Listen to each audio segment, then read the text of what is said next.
buenas tardes de nuevo. Solo dos palabras para presentar a Antonio Benítez, que le conocéis todos perfectamente, mucho mejor, iba a decir que yo, prácticamente, aunque yo lo conozco desde hace muchísimos años ya, desde la adolescencia y en Toledo que estudiamos juntos. Bien, el padre Antonio Benítez, como sabéis, también estudia una parte de historia, teología, viene ahora de Valladolid, donde es el prior de la comunidad de Valladolid, en San Benito.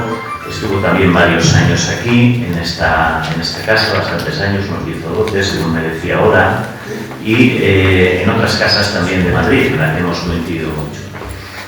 Yo creo que no necesita presentación porque es conocido por todos, pero ante todo es un sabio. Yo no conozco a nadie que tenga la memoria que tiene una memoria prodigiosa. Gracias. Y evidentemente eso siempre es una virtud de la que tenemos que alejarnos todos. Así vamos a dejarle la palabra, que nos va a deleitar con toda seguridad con un tema, como se decía al principio de estas charlas cuaresmales, relevante también este año, no solo lo de San Juan de la Cruz, porque estamos también de centenarios.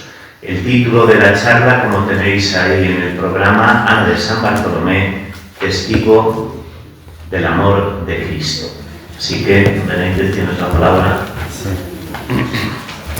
Muchas gracias al padre Juan Antonio, a la comunidad de frailes carmelitas descalzos, de Santa Teresa de Madrid, al Carmelo Seglar y a todos. Muchas gracias a todos. Es una charla cuaresmal, por tanto vamos a presentar a la beata Ana de San Bartolomé como un estímulo para vivir también nosotros una amistad íntima con Jesús, como la vivió ella. Modelo para nosotros, modelo para todos, porque aunque es verdad que fue monja carmelita descalza, con lo que implica, pero también es verdad que lo vivió en total sencillez, en la sencillez del Evangelio y en la sencillez que queremos vivir todos. Dice San Pedro en Hechos de los Apóstoles, dice Hechos de los Apóstoles que predicando San Pedro dijo que Jesús fue revestido de Espíritu Santo y poder y curaba a los que estaban atados por el diablo y pasó haciendo el bien. La verdad es que de Ana de San Bartolomé se puede decir algo parecido, no como el Mesías Hijo de Dios, sino como una verdadera cristiana. Ella también, revestida del Espíritu Santo como todos nosotros, que desde el bautismo rebosamos de Espíritu Santo, como todos nosotros. Se ha referido el padre Pedro y el padre Juan Antonio a cuando he estado aquí. Era de las cosas más bonitas bautizar. El agua que se vierte sobre la criatura y algún adulto, y algún adulto también. Y no me resisto a hacer un paréntesis. Ahora dicen los medios de comunicación y Alfa y Omega, se bautizan muchos adultos, como un éxito. Quiere decir que no estaban bautizados. Antes no se bautizaba ninguno porque estaban todos bautizados. No sé, lo digo porque es que a veces somos muy triunfalistas y no somos realistas. Bueno, nada. Y los medios de comunicación en eso son fatales. O sea, distorsionan mucho la realidad. Un gran éxito porque fueron 200 jóvenes. Y claro, resulta que había una macrofiesta de 3.000 drogándose y bueno. Bien. Entonces, dejamos ese tema.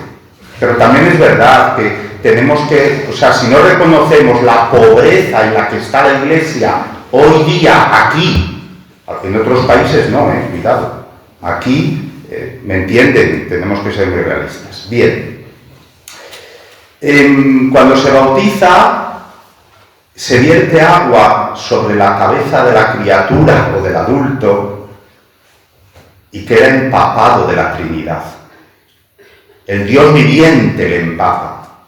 Y luego ustedes se acuerdan que se le unge aquí con el santo crisma. Por eso cuando éramos niños en el pueblo decíamos, te rompo la crisma. Y se dice porque es verdad, porque el Espíritu lo hace, que quedas configurado con Cristo, sacerdote, profeta y rey. Y luego se le coloca el paño blanco de diversas maneras. En unos sitios es un caperuzo, en otros simplemente un pañuelo. Aquí era como un escapulario, por delante y por detrás. Claro, porque quedamos envueltos en Dios.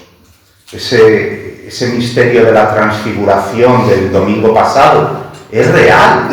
El Espíritu Santo nos rodea, como aquella nube luminosa que envolvió a los que estaban en el monte de la gloria con Cristo. Es verdad.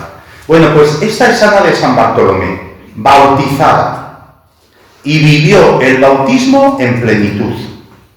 Por eso fue beatificada, y hombre, la verdad es que queremos que sea canonizada, porque vivió el bautismo en plenitud. Dios le dio una vida larga, para la época muy larga, 76 años. Por cierto, ella creía que tenía 74. Siempre creyó que tenía 2 menos. Siempre, sí. Lo que pasa es que tenemos documentos fehacientes. Y sabemos que nació el 1 de octubre de 1549 y murió el 7 de junio de 1626. Aquel año, el 7 de junio fue domingo, y domingo de la Santísima Trinidad. Este año, el 7 de junio será domingo, Corpus Christi. Y creo que estará el Papa en Madrid. Creo que estará el Papa en Madrid ese día. Pues bien, plenitud de Espíritu Santo. Pero bueno, como todos, lo que pasa es que ella se abrió a la acción del Espíritu. También con poder. Seguramente San Pedro, cuando habla de que Jesús fue revestido de Espíritu Santo y poder, está hablando del bautismo de Cristo en el Jordán, seguramente, ¿no? Claro, ¿qué poder? El poder profético. Lo he dicho antes, que cuando nos ungieron con el Santo Crisma se dijo que estamos configurados con Cristo, sacerdote, profeta y rey. Claro, el carisma profético se vive de muchas maneras. En el caso de Ana de San Bartolomé, con un testimonio. Ya saben que fundamentalmente las monjas contemplativas son testigos del Dios vivo, de que Cristo basta, solo Dios basta. Aprovecho para decir, quizá me corrija el padre Juan Antonio, que sabe mucho de San Juan de la Cruz. Cerca de Valladolid ya saben que está la Trapa de Dueñas. Ahí vivió el hermano Rafael.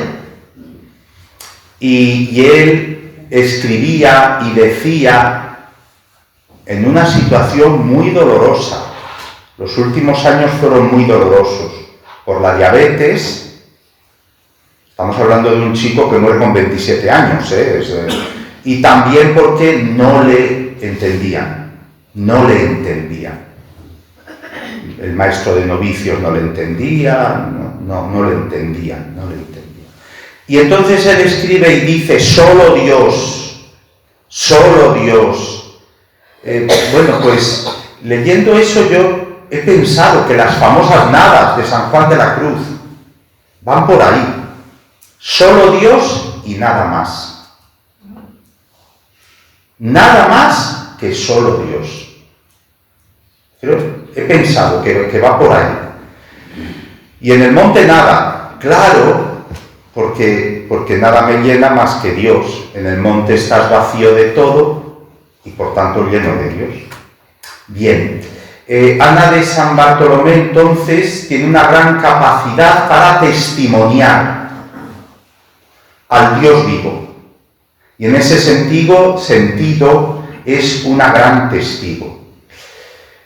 A lo largo de toda su vida, desde que toma uso de razón, que decía el catecismo de aquel tiempo, el de Astete y Ripalda, ¿no? Astete fue profesor de San Juan de la Cruz en Medina del Campo. Fue, sí. Era de un pueblo chiquito, de Coca de Alba. Era de ahí. Bueno, y luego Ripalda era muy amigo de Santa Teresa. Y es el que le mandó escribir el libro de las fundaciones. Se lo debemos al padre Ripalda. Y un paréntesis. En Valladolid hay un gran especialista, yo creo que es el mayor especialista del mundo, en los catecismos españoles, porque están los franceses, los italianos, los alemanes, todos hechos por jesuitas, todos. Bueno, pues Luis Resines, un gran profesor, dice que Ripalda es el de Astete, que por razones editoriales Ripalda lo prohijó. ¿Me entienden? O sea, que desde el principio fue uno solo, pero con como dos ediciones. Primero salió Ripalda, aunque era mucho más joven. Al revés. Primero salió Astete, aunque era mucho más joven, y luego salió Ripalda. Y luego, a lo largo de los siglos, Ripalda se estudiaba en el sur, La Mancha, Andalucía, y Astete en el norte, Castilla la Vieja, Asturias, Galicia, y por eso decía don Olegario González de Cardenal que eran las dos Españas, Astete y Ripalda. Bueno, pues eso nos formó a toda nuestra sociedad. Formó a toda nuestra cristiandad. Pues bien, ahí Ana de San Bartolomé lo vive vive esa doctrina que ya aprendió de niña y que luego el mismo Jesús le fue enseñando. Cuando ella, como dice el catecismo, con 7 años comienza el uso de razón, comienza a sentir la presencia de Cristo. Y aquí comienza un problema. Un problema que en Ana de San Bartolomé no es problema, pero en otros santos y santas sí. El problema de la mística extraordinaria. La mística ordinaria la tenemos todos, porque todos desde el bautismo somos agrarios de la Santísima Trinidad. La mística ordinaria la tenemos todos, porque vas a comulgar y crees que es Cristo y con toda tranquilidad le pides que te ayude, que te acompañe, y es verdad que algún día lo sientes y otros días no lo sientes, pero lo vives en fe. O sea, la mística ordinaria la tenemos todos y hay algunas personas que tienen la mística extraordinaria. Entonces, en su infancia como pastora, Ana de San Bartolomé experimenta la presencia de Jesús niño y Jesús la acompaña, y según ella va creciendo, Jesús va creciendo. Lógicamente no lo contaba. Si ahora se cuenta esto, pues te llevan a salud mental. En su tiempo podía ser peor, ¿eh? En su tiempo podía, bueno, una niña no, un adulto podía ser peor. Bien, digo que esto no es problema en ella, porque ella vive con mucha naturalidad que Jesús se comunica con ella. Y no hace de aquí un constructo. Es que yo voy a ser. El problema es que algunas personas que parece ser, o por lo menos ellas lo dicen, que tienen gracias extraordinarias, quieren constituirse en autoridad, en magisterio, ¿me entienden? Incluso en oposición. Pero en ella nunca hubo nada de eso. Hasta un poco se reía de este tema, como diciendo, bueno, pues es algo que yo tengo, que más o menos me acompañó toda la vida, es algo que yo tengo, y decía, hablando de Santa Teresa, que tenía muchas gracias, o sea, mucha presencia extraordinaria de Dios, Y mucha presencia ordinaria, claro, mucha más. Y decía, hablando de Santa Teresa, dejó escrito, hablando de Santa Teresa, tantas cosas que nuestro Señor le reveló a la Madre Teresa, y nunca le dijo dónde tenían prisionero a San Juan de la Cruz. Sí, o sea, y bueno, pues, no, esto tampoco, bueno, pues es así, ya está, es así. Relación íntima con Jesús. Yo, por supuesto, no voy a entrar, ni puedo entrar, si esto de que ella lo veía niño era una proyección, no, ¿me entienden? Por supuesto que una persona con preparación en psicología, neurología, etcétera, puede opinar, yo no puedo opinar. Lo único que digo es que ella lo vivía con total naturalidad y no como una singularidad, sino con un don. Bueno, ella estaba de pastora porque era la pequeña de 7 hermanos y sus hermanos mayores la tenían en el campo de pastora. La familia no era especialmente pobre, todo lo contrario. Dentro de su pueblecito, Almendrán de la Cañada, provincia de Toledo, su familia estaba bien, o sea, no me entienden, no lo digo porque ya saben que había personas que servían a amos, ¿no? Y claro, estos vivían muy justos. Todos los que estaban sirviendo era lo comido por lo servido, o sea, vivían muy justos, pero ellos tenían propiedades, el ganado era de ellos. Cuando yo era niño en mi pueblo había 10 pastores y no todos el ganado era de ellos, era habitual que el ganado fuera de otro, el ganado era de ellos, tenían tierras para labrar y bueno, pues la tenían de pastora, ya está. ¿Me entienden? No es que fueran especialmente pobres, no fue a la escuela. En este sentido, al ser mujer, lo normal es que no fuera, ¿me entienden? Lo normal es que no fuera.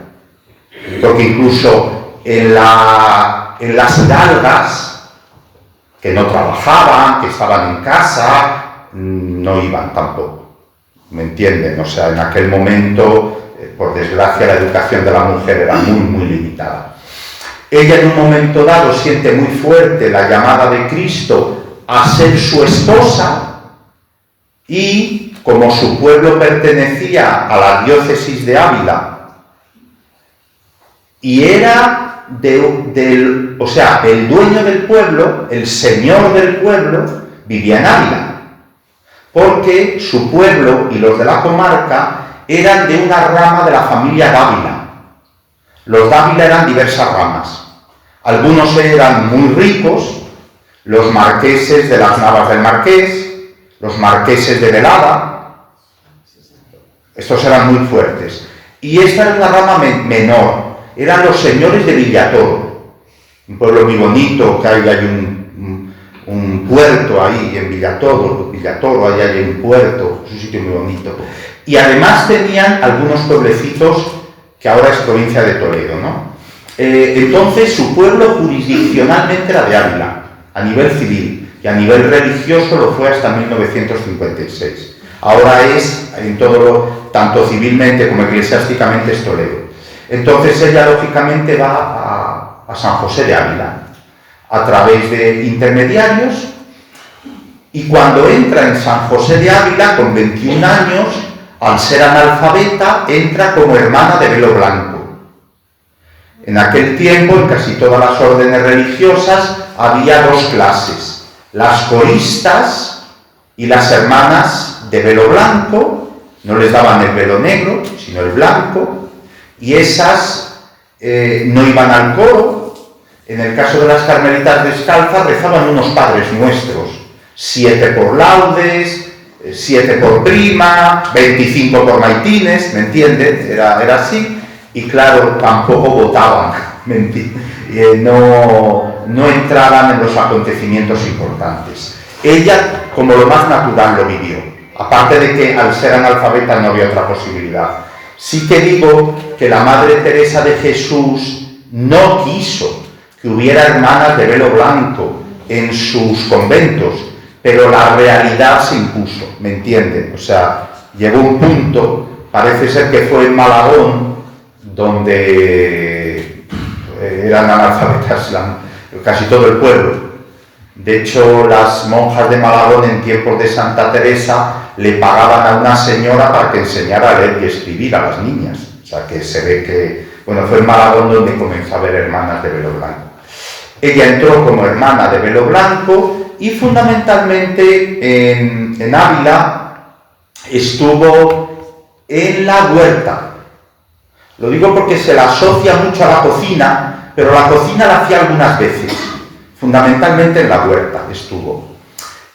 Y por su caridad la hicieron enfermera. Entonces, cuando la Madre Teresa de Jesús regresó de los viajes de Andalucía, ya saben que ella marchó en 1575, en febrero de 1575 a Andalucía, estuvo año y 3 meses, y luego se quedó en Toledo, pero luego al final terminó viniendo a Ávila, ¿no? Por eso el famoso libro Castillo Interior, al que llamamos Las Moradas, lo comienza en Toledo y lo acaba en Ávila, ¿no? Y cuando ella regresa a Ávila, la hermana Ana de San Bartolomé era la enfermera de la comunidad. Aquellas navidades, Santa Teresa se cayó por una escalera.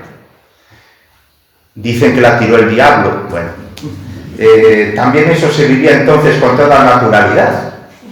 La presencia del diablo, la presencia de los ángeles, bueno, se vivía de otra manera, ¿no? No habían pasado por la Ilustración. Y entonces, ¿qué pasó? Que la Madre Teresa, el brazo izquierdo, el que se venera en Alba de Tormes, el brazo izquierdo no lo podía casi mover. Había que vestirla. Y la enfermera, que era Ana de San Bartolomé, iba todas las mañanas y con mucha delicadeza le ayudaba a vestir. Y todas las noches le ayudaba a desvestir. Y luego la Madre Teresa tenía mal la flora intestinal desde aquella famosa curandera de Beceras y vomitaba muchas veces. Entonces Ana de San Bartolomé preparaba un lebrelillo, una jofaina pequeñita y una toalla limpia, o sea, que tenían que tratar. Y la Madre Teresa de Jesús, que era la perspicacia andando y conocía a las personas vio quién era aquella joya, Y entonces, no es que Ana de San Bartolomé fuera la enfermera de Santa Teresa, es que era la enfermera del convento. Y cuando en 1580, 3 años después, bueno, casi 3 años, porque fue en febrero, la santa vuelve a salir a fundar, además un viaje muy largo, hasta Villanueva de la Jara, se la lleva de enfermera, porque era la enfermera del convento, se la lleva de enfermera. O sea, que fue la enfermera de la Madre Teresa de Jesús, porque era la enfermera del convento de San José de Ávila, al que pertenecía la Madre Teresa de Jesús. Y eso sí, se compenetraron totalmente a un nivel muy profundo.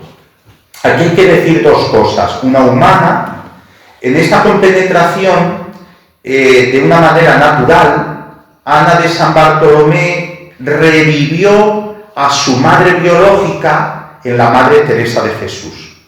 Porque Ana de San Bartolomé se quedó huérfana, muy pequeñita. Cuando tenía 9 años ya había muerto el padre y la madre. Murieron con 1 año de diferencia. Entonces, ella había conocido a su madre y el amor de su madre. Seguro que su madre le dio el pecho, la cuidó, pero claro, se le fue muy pronto. Y luego encima eso, sus hermanos mayores la ponen de pastora y como que ella tuvo una vida muy aislada, muy acompañada de Jesús, es verdad. ella era, aunque se puso Ana de San Bartolomé por una cuestión de devociones, muy cerca de otro pueblo, cuya parroquia es San Bartolomé, y ella había peregrinado, bueno, cosas de devociones de la época, pero ella es de Jesucristo, o sea, ella es Ana de Jesucristo, muy acompañada por Jesús, pero claro, la falta del padre y de la madre fue algo muy fuerte en ella, porque fue muy pronto. Entonces, Teresa de Jesús es la madre recobrada, una madre, verdadera madre, porque la Santa Teresa lo dejó escrito, que la priora es madre en oficio de priora. Por tanto, Teresa de Jesús decía lo que tenía que decir, con asertividad, pero como madre. Entonces, Ana de San Bartolomé reencuentra una madre en el Carmelo. Ya he dicho que Teresa de Jesús comprendió quién era ella, cómo era su alma, ante todo sencillez, transparencia, como debemos ser. Yo creo que casi lo que más falta hace en la Iglesia, en las comunidades religiosas, en las parroquias, es que no tengamos dos caras, que no tengamos recovecos, que no tengamos secretos, que no... Sobre todo que no digamos una cosa y hagamos otra. Bueno, pues, pero aquí hay un tema importante. La caridad que tuvo toda la vida de manera notable Ana de San Bartolomé, no la podemos separar de su comunión con Cristo. Es que Cristo te lleva al prójimo, siempre. Cuando la Madre Teresa de Jesús, hacia 1560, con 45 años, entra en todas las experiencias cristológicas, ¿a dónde le lleva Cristo? A orar por los pecadores, a pedir por la Iglesia, y comienza, lo dice ella ese mismo año, en su primera cuenta de conciencia, y luego en la tercera, bueno, los pobres. O sea, ¿a dónde lleva Cristo a Teresa de Ahumada? A la Iglesia, a los prójimos, a los pobres. Luego la llevará más allá, pero eso lo dejamos para luego. Y pues lo mismo, Ana de San Bartolomé, Cristo la lleva al amor al prójimo. O sea, en realidad es un solo amor, el amor a Dios y el amor al prójimo. Aunque nosotros de manera pedagógica, desde los tiempos del Padre Astete, se aprenden los 10 mandamientos y se termina. Estos 10 mandamientos se encierran en 2. Amar a Dios sobre todas las cosas y al prójimo como a uno mismo. Bueno, y esto viene en el Evangelio, que Cristo hablaba pero es un solo amor, ¿no? Es un solo amor. Y es que Cristo te lleva, y Ana de San Bartolomé lo vive, y ella dice, todo mi gusto es dar placer, lo dice. Todo mi gusto es dar placer a los demás. Y lo fue toda la vida. Y esto explica muchas cosas que luego sucedieron. Hay un momento en el que la Madre Teresa está muy enferma, no puede escribir, y entonces le dice a Ana de San Bartolomé que escriba. Y dice, ¿y cómo? Bueno, pues le pone delante cartas, y Ana de San Bartolomé empieza a hacer las letras. Ya saben que las letras de Ana de San Bartolomé son muy difíciles de entender, porque cuando de mayor te pones a escribir, te sale muy mal. O sea, la lectoescritura es los parvulitos, 5 o 6 años. De mayor se escribe muy mal. Esto no lo digo porque cuando estaba en Alba de Tormes, el director de la escuela pública de Alba, que además él era, este señor toda la vida había sido especialista en infantil, ¿no? Pues me acuerdo que hablaba de todo eso. De hecho, él veía los dibujos y decía, mira, ha pintado el ojo, ha pintado los dedos. Entonces, él veía cómo evolucionaban los niños. Y decía, no, es que de niño aprendes todo junto. De mayor aprendes a leer, pero escribir se te hace muy difícil. Porque claro, has estado con la azada, con el martillo, y no, ¿me entienden? O sea, se te hace... De hecho, del hermano de San Juan de la Cruz, Francisco, hay alguna referencia de que algo leía, pero escribir no escribió nunca. O sea, quizás que de mayor algo leía, bueno, bien. Pues ella comenzó a escribir. Y claro, siempre escribió de una manera, con unos trazos, como un poco, parece, como los chinos, así. Aunque bueno, el rey católico, yo he visto cartas y escribía parecido. Y claro, pues andaba con la espada, ¿no?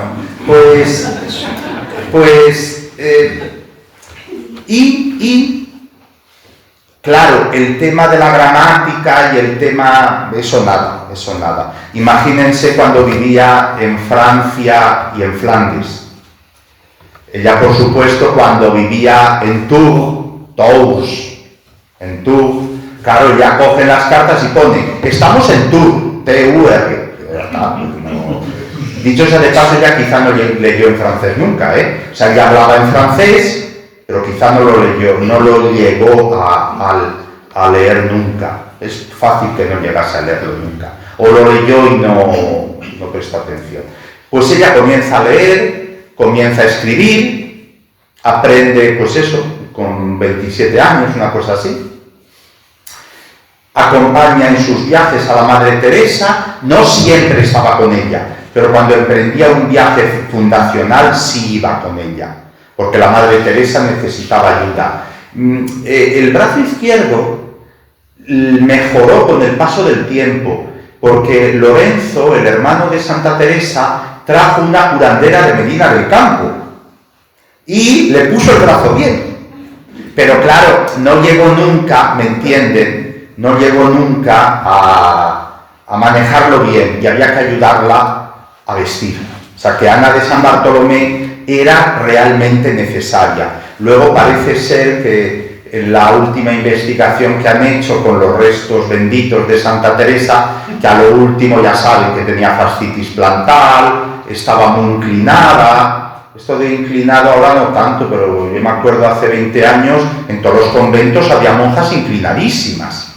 Se ve que era la humedad, el frío, todo eso. O sea, no me está, cuando dijeron que Santa Teresa tendría que estar así, digo, no, si es que yo me acuerdo que había una en Salamanca y otra en Valladolid, otra en Toledo, otras partes había. Se ve que era algo normal del estilo de vida. Cuando muere Teresa de Jesús en Alba de Tormes, esa noche, bueno, ya saben que fue del 4 al 15 de octubre, esa noche, del 4 al 15 de octubre, tiene una gracia mística muy grande Ana de San Bartolomé, pero no una gracia mística extraordinaria, sino una gracia mística inmensa, pero ordinaria, la libertad. A partir de este momento, amaba a todos, ya no se apegó nunca a nadie. La Madre Teresa de Jesús cuenta en el capítulo 24 del libro de la vida cómo, el padre Prádanos está enterrado en Valladolid, muy cerca, donde vivimos nosotros, pues le dijo que no se apegara tanto, que no sé qué, que ella dijo, bueno, en fin, toda esa historia, ¿no? Y tuvo un arrobamiento y entendió unas palabras y quedó libre. La verdad es que la libertad interior es una gracia maravillosa que tenemos que trabajar para que Él nos la dé, porque si no la da no hay manera, O sea, pero tenemos que trabajarla. En Ana de San Bartolomé no hubo voces, ni ángeles, ni visiones, ni nada, sino los restos benditos de la Madre Teresa de Jesús en un ataúd de madera y las monjas velando. Eso fue todo. Pero a partir de esa noche, Ana de San Bartolomé, que siguió siendo muy detallista, siguió siendo muy delicada. O sea, esa manera de ser que ella tenía, la tuvo siempre, hasta el día que murió. Detallista, delicada, preocupada de este, de lo otro, pero con una gran libertad. Una gran libertad. Aprovecho para decir que quizá alguno de los presentes diga, pues eso me pasó a mí cuando murió mi madre. ¿Me entienden? O sea, que no hace falta, o sea, los santos se los canoniza para que tengamos modelos, pero esto no sucede a los demás, ¿eh? O sea, que habrá quien diga, no, y habrá quien diga, no, a mí cuando en el juicio aquel que perdimos el negocio, ya que, ¿me entienden? O sea, que este don de la libertad interior, quizá alguno lo ha recibido de otra manera, más dramática, más, bueno, en el caso de Ana de San Bartolomé no podía ser más dramático que la muerte de la Madre Teresa. Posteriormente, muerta la santa, el Carmelo teresiano, en una época de disensiones. Esto pasa siempre que muere un fundador, ¿eh? No, esto pasa. Y dice uno, ¿y pasará? Pues sí. Fíjate, voy a ser demasiado atrevido, pero seguro que el día que muera Kiko Argüello, ¿me entienden? Habrá sus disensiones. Esto es que es así, ¿me entienden? No. Bueno, pues muere la Madre Teresa, hay disensiones y Ana de San Bartolomé se ve envuelta en todo eso. Aquí no se deben hacer partidos. Ella era una monja de velo blanco, no nos olvidemos, ella seguía siendo la hortelana del monasterio, que está en San José de Ávila. Eso sí, a causa de las disensiones, a María de San Jerónimo, monja de San José de Ávila, que creo que era de Ávila, debía ser algo pariente de la madre de Santa Teresa, bueno, algo. La envían aquí a Madrid, de priora. Bueno, eso fue un movimiento del superior Nicolás Doria, y Ana de San Bartolomé vino de provisora. Ya saben que la provisora es la de la despensa, ¿no? Cuya principal preocupación es que la comida esté bien y que las monjas coman bien. Luego María de San Jerónimo fue a Ocaña y Ana de San Bartolomé fue a Ocaña. Luego ya volvieron a Ávila. Bueno, pues ya está, ¿me entienden? Ya está. Y Ana de San Bartolomé ahí siguió haciendo su vida con Cristo. Luego viene lo de ir a Francia. La fundación de Francia en 1604, ella ya era una mujer madura en ese momento, iba de priora la Madre Ana de Jesús. Hoy se cumplen, hoy son 402 años de la muerte de Ana de Jesús. Murió antes que Ana de San Bartolomé. Paréntesis, Ana de Jesús creo que tenía Parkinson, porque de Bruselas escribían continuamente Amberes, porque la Madre Ana de San Bartolomé preguntaba, y según las cartas que enviaban, dice, es que a la Madre Ana de Jesús se le caen las cosas, es que a la Madre Ana de Jesús hay que darle de comer en la boca, es que está en la cama, ¿me entienden? O sea, se puede seguir un proceso de... Bueno, pues iba de priora Ana de Jesús, y iban otras 5 monjas, y Ana de San Bartolomé de velo blanco. Luego allí en París, cuando están ya en París, resulta que los 2 frailes españoles que habían ido con ellas, uno era provincial, no, dicen que a la hermana Ana de San Bartolomé hay que darle el velo blanco para que pueda ser priora. El velo negro, eso, para que pueda ser priora. Hay también una pequeña disensión y Ana de San Bartolomé hizo una cosa muy sensata. Tráiganme a un doctor en teología. Bueno, pues nada más y nada menos que trajeron al confesor del rey, el padre Cotón, que por cierto tuvo que ver con muchas cosas. Este padre, además de fundador, contribuyó a la fundación de una congregación y era catedrático en la Sorbona y confesor del rey. Bueno. Escuchó a todas las partes y luego volvió y dice, hay que darle el velo negro, porque el general en España lo había determinado y solo ahora se ha dicho, hay que dárselo. Bueno, pues se lo dieron. El día del bautismo del Señor, de 1605, que en aquel tiempo el bautismo del Señor era siempre el 13 de enero, no como ahora que es el domingo, era siempre el 13 de enero. Comenzó a ser priora en Pontoise, en París, en Tours. En el caso de Tours, es un caso muy singular por dos razones. Una primera, porque ella fue la fundadora, había muchos protestantes y de pronto resulta que los protestantes iban a hablar con ella. ¿Y por qué? Porque llamaron tantísimo la atención las carmelitas descalzas que los protestantes olieron el Evangelio.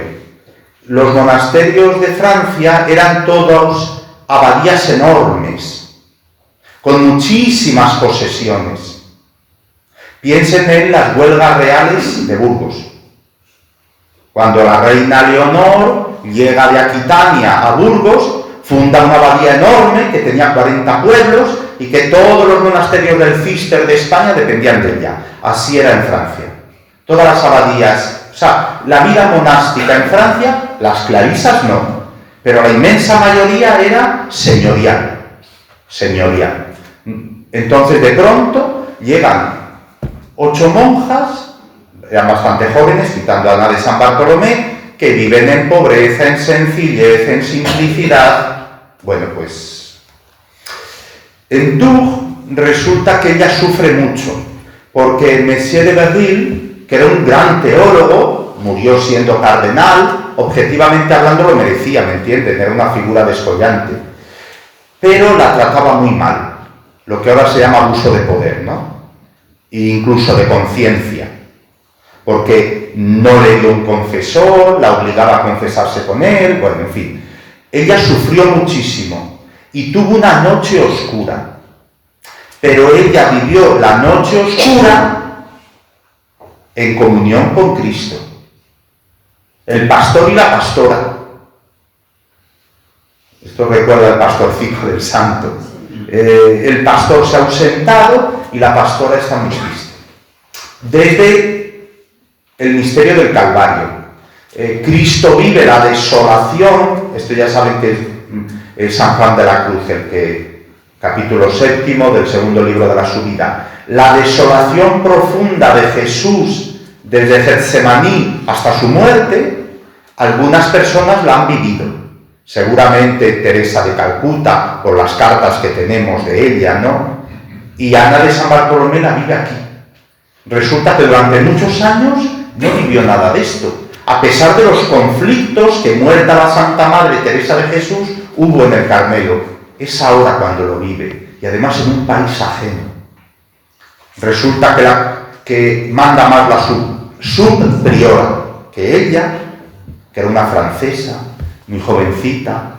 Hasta las cartas se las dan a la subpriora, pero ella seguía siendo la priora, porque venía el arzobispo a hablar con ella, y venía no sé cuánta gente, hasta hasta Antonio Pérez, aquel que persiguió Felipe II porque le traicionó, fue a hablar con ella.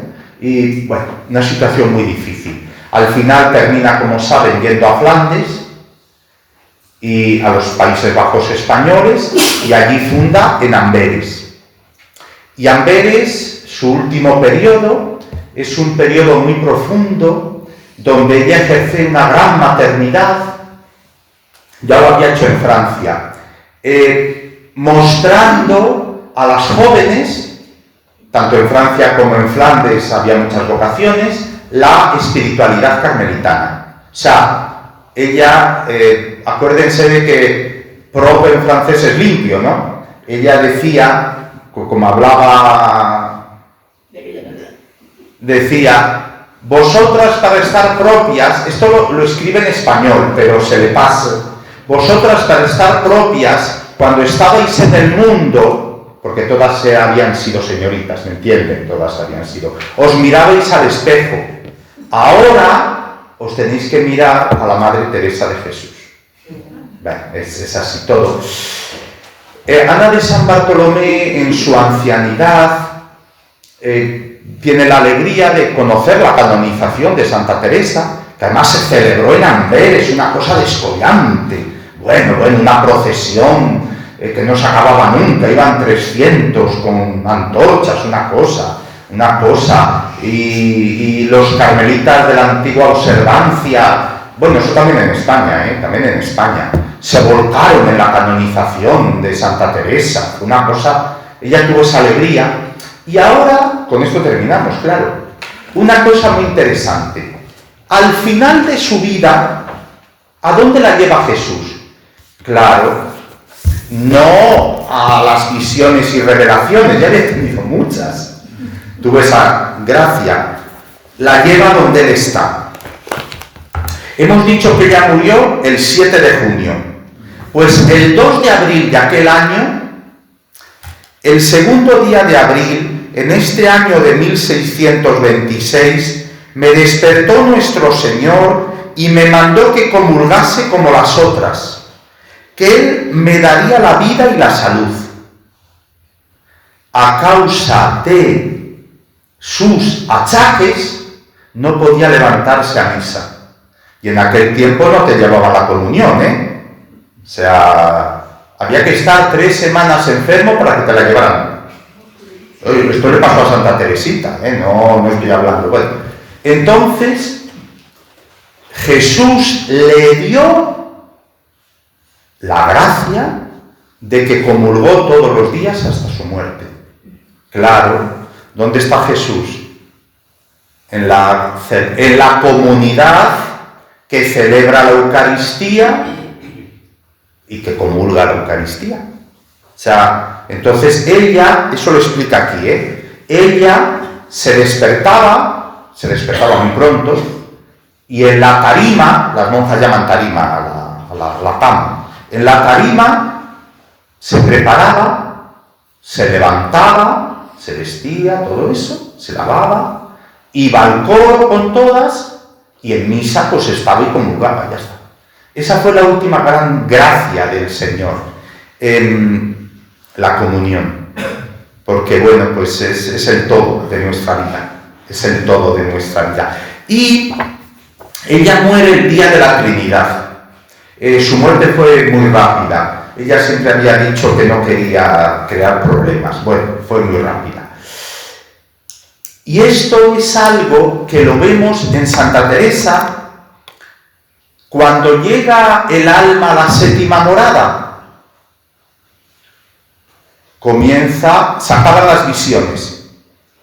acaban las visiones y comienza a experimentar la presencia trinitaria de una manera sutil, profunda, ellos dicen intelectual. Eso lo dice la Santa en tercera persona en el primer capítulo de las séptimas moradas, y lo dice en primera persona, me está pasando a mí, en la última cuenta de conciencia. La 66, bueno, la última, que está aquí en Madrid, en el convento de la calle General Aranaz. Porque el que tenía esa carta, Alonso Velázquez, que era arzobispo de Santiago de Compostela, la dio. Dice, bueno, esto de la madre, yo lo devuelvo. Está enterrado muy cerca de Valladolid, en Tudela de Duero. Ahí pidió ser enterrado en su parroquia natal. Y es así.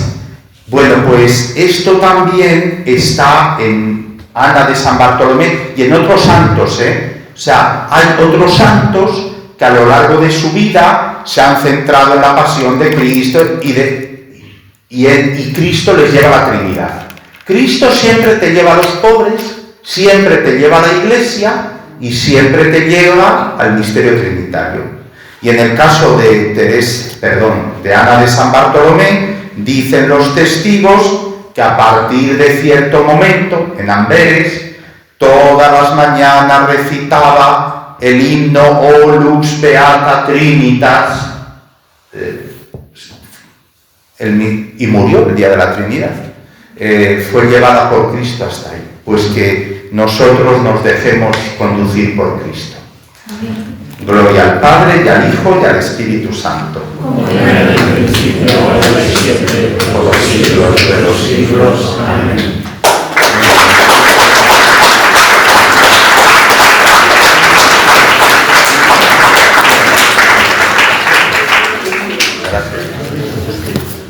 Bueno, mil gracias, Antonio, por esta fabuloso, estupendo recorrido, ¿no?, por aspectos biográficos y también vitales, doctrinales de Ana de San Bartolomé. Siempre es un placer, yo me siento como un hermano Leco, no sé si monja de velo blanco, escuchando a Benítez, ¿no?, y abrumado por su conocimiento, su sabiduría, porque tiene la virtud de construir un discurso donde siempre hay un hilo conductor muy claro, pero de vez en cuando se mete por curvas y transversales que le hacen todavía más atractivos y más poderosos, ¿no? El dominio de ciertos recursos retóricos es siempre de agradecer. Y yo destacaría un minutillo solo dos o tres cosillas que él ha puesto de relieve de manera magistral. Primero, la caracterización psicológica de Ana de San Bartolomé, la llaneza, una de las palabras preferidas de Teresa. En una carta, Santa Teresa dice, hablando de la madre del padre Gracián, dice, después de conocerla, una llaneza y claridad por la que yo soy perdida. Una llaneza y claridad, ¿no? Quizás un poco de eso era Ana. Luego, ese aspecto también tan fascinante y tan presente en la espiritualidad de la época, que es el vínculo afectivo con Cristo. No meramente especulativo, intelectual, que no depende de la cultura. Y evidentemente el test de autenticación de todo eso, que al final es la caridad concreta, la caridad de vida. Así que yo creo que ahora podemos dar un momento, después de haber disfrutado tanto, además adaptándose como Dios manda al tiempo, con rigor, que siempre es agradecer, y es otra virtud.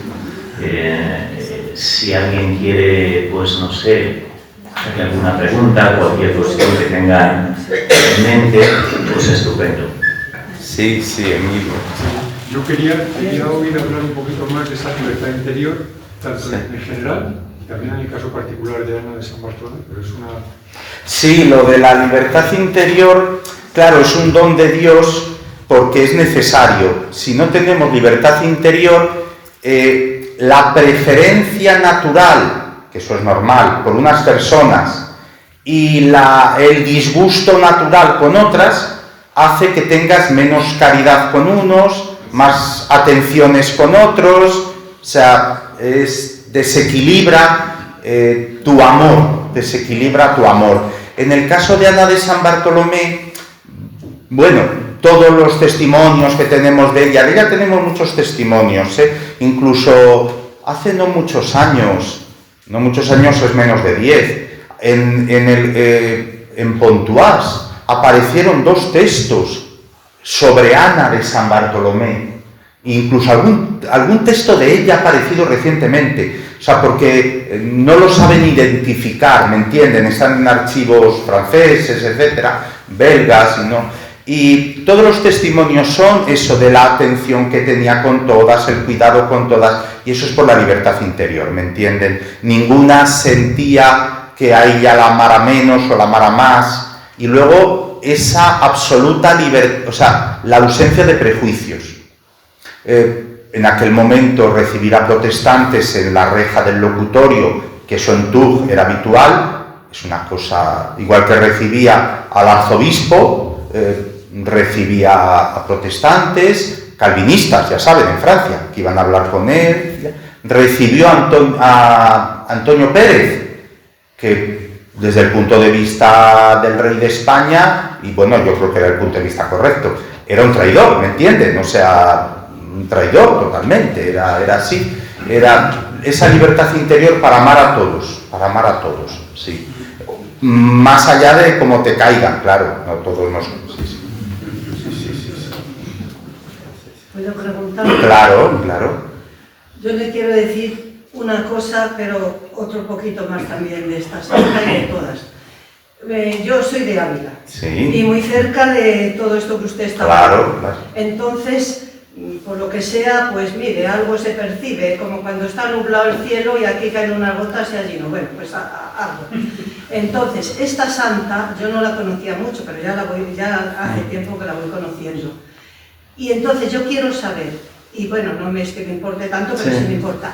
Definitivamente esta santa nació en la provincia de Ávila, luego es abulense, que ahora han cambiado los límites. Claro, es como si yo, que soy de Ávila y vivo en Madrid 300.000 tiempos, digo, no, yo soy de Madrid, no, yo soy de donde soy y aquí vivo y lo agradezco mucho. Bueno, eso por un lado, además lo aclara usted muy bien.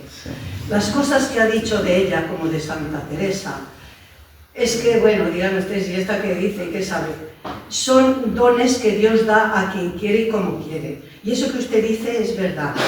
Entras pues por todo, lo humano, lo espiritual es como una unión que tiene que ir en conjunto. Y por eso sale, como dice el Señor, de la boca y del corazón sale lo bueno. Y esas experiencias, bueno, pues claro, usted lo sabrá mejor, pero desde luego aquí en el corazón es donde Dios pone lo principal y es lo que te lleva a ver las cosas y a entender un poco, pues eso, por lo menos la humanidad, lo bueno, lo malo, que eso no quiere decir que la gente no se sea pecador, ¿no? Pero que el Señor es el autor de todo y lo da todo, cuando lo da todo completo. Sí, así es. En el caso concreto en que estamos, alrededor de Santa Teresa de Jesús hay un ramillete de grandes mujeres que destacan por la libertad interior, por una profunda vida afectiva, o sea, una profunda comunión afectiva con Jesús, etc. Y muy diferentes unas de otras, porque María de San José, bueno, literariamente tiene sonetos y poesías que son comparables a otros autores del siglo de oro. Y luego otras como Ana de San Bartolomé. Por cierto, de Ana de San Bartolomé se conservan más cartas que de Santa Teresa. Sí. Literariamente no tanto. Bueno. Y Catalina de Cristo. Catalina de Cristo es una figura muy interesante. Era de Madrigal de las Altas Torres, era de Madrigal, y luego fue fundador, bueno, fue a la fundación de Soria, de Pamplona, de Barcelona. Catalina casi no escribía, ¿me entienden? No, y era de familia hidalga, casi no. Entonces tenía una Leonor de la Misericordia, que era joven y era la que... O sea, cada una a su manera. Ciertamente la Madre Teresa de Jesús creó mujeres enteras, ¿me entienden? O sea, la gracia de Dios se nos da a todos, pero ella preparó unas vasijas, perdonen la expresión, ella preparó unas vasijas para que el agua viva del Espíritu Santo fuera realmente fecunda. En ese sentido, la Madre Teresa es una maestra de pedagogía. Sí. Y sigue. Y sigue.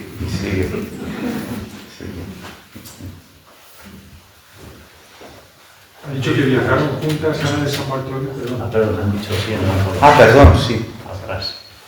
Del influjo espiritual de Ana de San Bartolomé en Amberes, sí. Pues, ¿nos podrías decir algo? Porque yo he oído alguna cosa que también fue así fuerte, que fue... Sí, bueno, claro, Amberes era una ciudad católica, pero tenía a los protestantes encima. O sea, de hecho fue atacada por Mauricio de Nassau, estando ella, y se atribuyó a la oración de Ana de San Bartolomé y de las carmelitas que no entraron dentro, los holandeses, que no entraron dentro.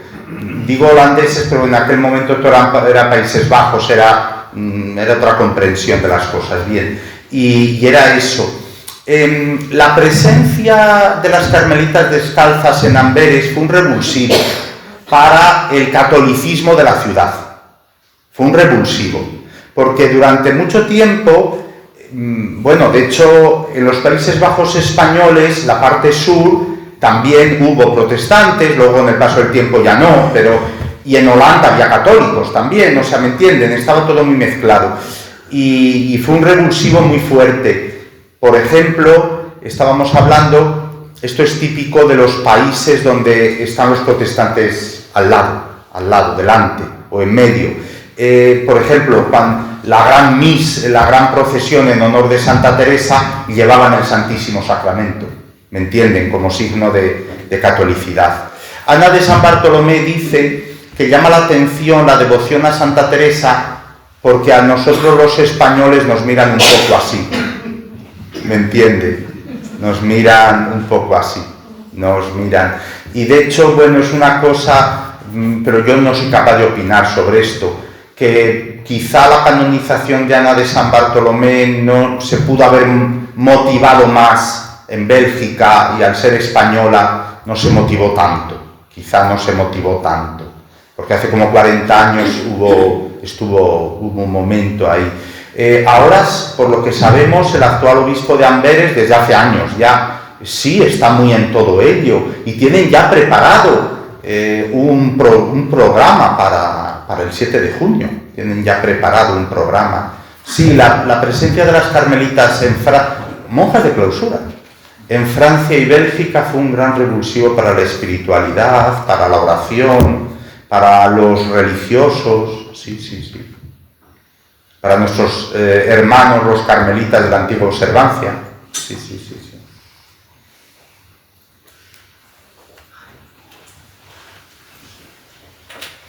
Sí, Emilio decía algo, pero ya terminamos. Yo quisiera saber si Ana de Jesús y Ana de San Bartolomé viajan juntas sí. Y luego se separan. Sí, muy brevemente. En 1604 salen 6 carmelitas de España. Iba de priora de todas Ana de Jesús. Y una de las 6 era Ana de San Bartolomé. Entonces, bueno, 3 salen de Salamanca, llegan a Ávila. Ahí se juntan con otras 2 y luego con la 6ª en Burgos y salen para Francia. Y bueno, pues les pasa de todo, porque al pasar por Hendaya había Galerna en el Cantábrico, ahora se llama de otra manera, la ciclogénesis, no sé cómo se llama ahora. Bueno, pues había Galerna en el Cantábrico y ellas creían que el mundo se hundía. Como no habían visto el mar, ni sabían lo que era el mar, ni nada, pues... Y van andando, bueno, en mulos, tal.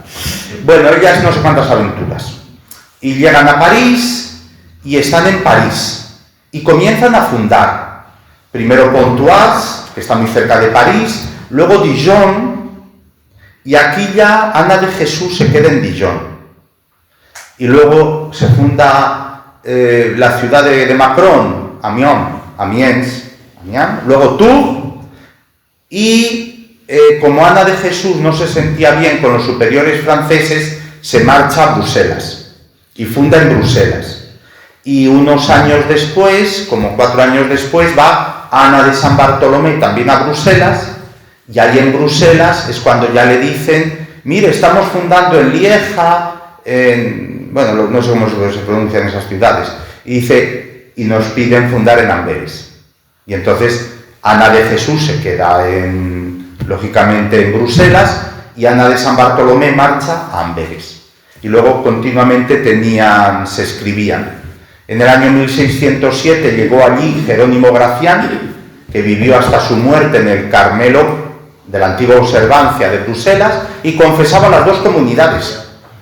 Porque claro, Jerónimo Gracián, aunque sabía no sé cuántas lenguas, pero no aprendió nunca el neerlandés. Entonces confesaba a las monjas y a los soldados, los cuarteles de los tercios españoles, y confesaba a las 2 comunidades. Sí.